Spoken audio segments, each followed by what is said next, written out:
Okay, so next topic जो है हमारा वो है federal system of the unitary price. Constitution जो है इंडिया का जो कॉन्स्टिट्यूशन है उसने एस्टेब्लिश किया था एक फेडरल सिस्टम, इसका गवर्नमेंट का। कैसे? क्योंकि ये कंटेन करता है सारे यूजुअल फीचर किसके, फेडरेशन के। विज दो गवर्नमेंट है, डिवीजन है पावर का, हमारे पास रिटन कॉन्स्टिट्यूशन है, सुप्रीमेसी है कॉन्स्टिट्यूशन की, कॉन्स्टिट्यूशन सुप्रीम है, कॉन्स्टिट्यूशन हमारा रिजिड है, इतने आसानी से उसमें अमेंडमेंट नहीं किए जा सकते हैं। इंडिपेंडेंट जुडिशरी है, इंडिपेंडेंट क्या है, जुडिशरी है। और क्या है हमारे पास, बाइकेमरलिज्म है।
नो स्टेट टू, किसी भी जो state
American Supreme Court, America में जुडिशियल सुप्रीमेसी है। इंडियन पार्लियामेंट सिस्टम डिफर करता है ब्रिटिश सिस्टम से, क्योंकि यहाँ पे the scope of judicial review power of the Supreme Court in India is narrower.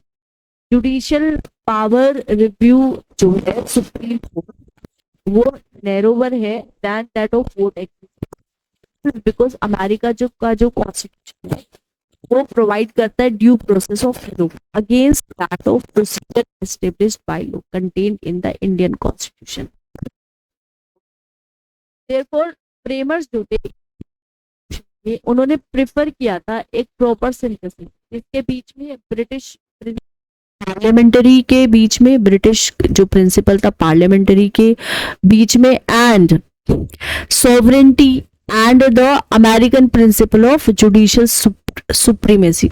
वहां पे ब्रिटिश में पार्लियामेंट सुप्रीम है लेकिन अमेरिका में जुडिशियल सुप्रीमेसी है। Supreme Court on the other hand can declare the parliamentary laws as unconstitutional. Supreme Court declare कर सकता है कि पार्लियामेंटरी लॉज अनकॉन्स्टिट्यूशनल है through its power of judicial review. Parliament on the other hand can amend the major portion of the constitution. Parliament के भी पास power है, वो amend कर सकती है किसको, मेजर पोर्शन को कॉन्स्टिट्यूशन की, थ्रू इट्स कॉन्स्टिट्यूएंट पावर। तो बैलेंस एक यहाँ पे आपको देखने को मिलेगा।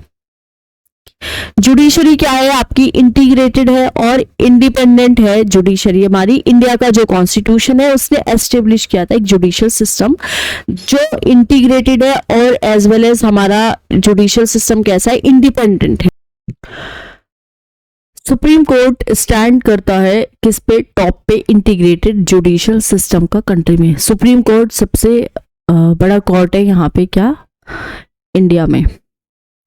इसके बिलो यहाँ पे हाई कोर्ट आते हैं जो स्टेट पे होते हैं, स्टेट लेवल पे, और अंडर अ हाई कोर्ट यहाँ पे एक हायरार्की होती है कुछ सबऑर्डिनेट्स कोर्ट्स की, that is district courts, districts पे, और उससे भी कुछ लोअर कोर्ट्स होते हैं। This is single system of courts enforces both the central laws as well as the state laws like in USA. ये जो सिंगल सिस्टम है कोर्ट्स का वो एनफोर्स करता है दोनों को, सेंट्रल लॉज को भी और स्टेट लॉज को भी एनफोर्स करेगा, राइट, जैसे यूएसए में। जबकि जो फेडरल जो लॉज है वो एनफोर्स्ड है किससे, फेडरल जुडिशरी से, और स्टेट लॉज जो है वो एनफोर्स्ड है किससे, स्टेट जुडिशरी से। कहाँ पे, यूएसए में। सुप्रीम कोर्ट एक फेडरल कोर्ट है। सुप्रीम कोर्ट क्या है, एक फेडरल कोर्ट है, हाईएस्ट कोर्ट है अपील का, गारंटर जो है फंडामेंटल राइट्स का, सिटीजन्स की एंड गार्जियन है हमारे कॉन्स्टिट्यूशन का। हेंस जो कॉन्स्टिट्यूशन है उसके बहुत ज़्यादा प्रोविजंस है इंश्योर करने के लिए इसकी इंडिपेंडेंस सिक्योरिटी, किसका, जजेस की जो इंडिपेंडेंस सिक्योरिटी है, टेन्योर को लेके जजेस की, फिक्स्ड सर्विस कंडीशंस है जजेस के लिए, जितने भी एक्सपेंसेस है सुप्रीम कोर्ट के चार्ज जो होते हैं on the consolidated fund of India, जितने भी एक्सपेंसेस होंगे सुप्रीम कोर्ट के वो फंड से ही लाते हैं इंडिया के। और प्रोहिबिशन है डिस्कशन पे, किस पे, कंडक्ट पे जजेस का। लेजिस्लेचर्स में ये डिस्कशन पे प्रोहिबिशन है कि आप कैसे कंडक्ट करोगे जजेस को। बैन है प्रैक्टिस में आफ्टर रिटायरमेंट। अगर आप सुप्रीम कोर्ट के जज है और आप रिटायर हो चुके हैं तो आप प्रैक्टिस नहीं कर सकते क्योंकि आपकी प्रैक्टिस पे बैन लग गया है। Power to punish for its contempt, power है पनिश करने के लिए for its contempt vested in the Supreme court.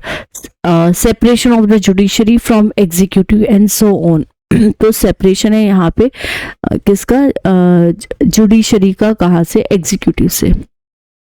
8 is fundamental rights. ये जो पार्ट 3 है हमारे इंडिया के कॉन्स्टिट्यूशन का वो हमें 6 फंडामेंटल राइट्स को गारंटी करता है। राइट्स टू इक्वालिटी, आर्टिकल 14 से 18 के बीच में ये लिखा है। राइट टू फ्रीडम है 19 से लेके 22 के बीच में। राइट है अगेंस्ट एक्सप्लॉयटेशन आर्टिकल 23 से 24 के बीच में। And right to freedom of religion article 25 से 28 के बीच में। Right cultural and education rights है आर्टिकल 29 से 30 के बीच में, and right to constitutional remedies it is mentioned in article 32। So हम कह सकते हैं कि फंडामेंटल राइट्स जो है कॉन्स्टिट्यूशन की, फंडामेंटल राइट्स जो प्रमोट करती है आइडिया किसका, पॉलिटिकल डेमोक्रेसी का, they operate as limitation on the tyranny of the executive. ये फंडामेंटल राइट्स क्यों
मैं सबसे बेस्ट टीचर हूँ, आई एम नॉट